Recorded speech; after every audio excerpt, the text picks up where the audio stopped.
People, Joey Talks Boxing, David Benavidez, David Morrell fight recap. Thought it was a good fight. I thought that both guys came to fight, did well. Benavidez defensively has improved tremendously. Loved his work rate, loved his activity. Very exciting fighter. Thought his punch selection was excellent. Morrell did well in spots, especially in the first half of the fight, and even clipped Benavidez. I think it was in the fourth round. But Benavidez also clipped him with the big right hand early.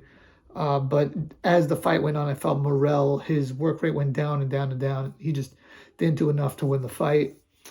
The experience may have been a factor, but I think David Benavidez is just a better fighter than David Morrell. Morrell's got a hell of a chin, though. He's a good fighter. I never really quite bought as much into David Morrell as other people, but a good pro. But I think people got a little bit carried away with the whole hype for him. But Benavidez, big win, good win. And now he gets the winner, he said, of Beterbiev and Bivol too. So that's great. As far as the undercard goes, Isaac Cruz won. Ramos took care of business. And Cool Boy Steph beat Figueroa. I did not think that was going to happen. I thought Figueroa at the higher weight would have a better chance of winning and would win it. I thought that Fulton had the hand problems, wasn't the same fighter, but he proved me wrong. He did it again. He won. And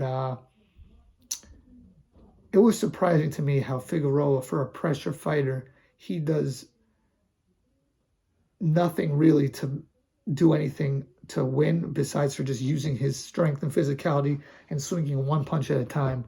You look at the difference between Figueroa and Benavidez. Benavidez is a pressure fighter, but he uses feints. He changes his attack, his punch selection.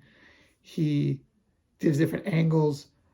He doesn't do that, Figueroa. And Fulton was just outboxing him in some of these rounds so easily. You know, the speed, the craftiness. I don't even think Fulton's a great fighter.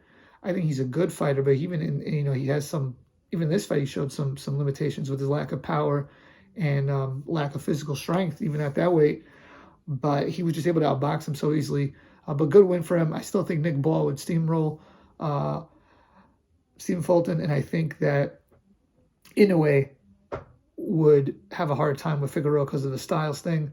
But give a shout out to Stephen Fulton for wearing the coldest outfit, the Timbs with the jean short trunks. They're not real Timbs. I know I saw some people online saying, how does he box in Timbs? They're not Timbs. They're just designed. But David Benavidez looked really good. One thing, though, his power at that weight doesn't seem to be the same. I know Morrell has a good chin, but he's not the same, power at 68. I do like his defense improving. Benavidez, I think it's underrated. He uses a really good high guard, and his actual defense has improved, in terms of his, on the back foot. But one thing which he doesn't have, Benavidez, is the ability to throw punches while he's on the back foot. So it's interesting. He's a good fighter, exciting fighter, and I think this was a good fight. Let me know what you guys think. Please like, share, comment, subscribe. Peace.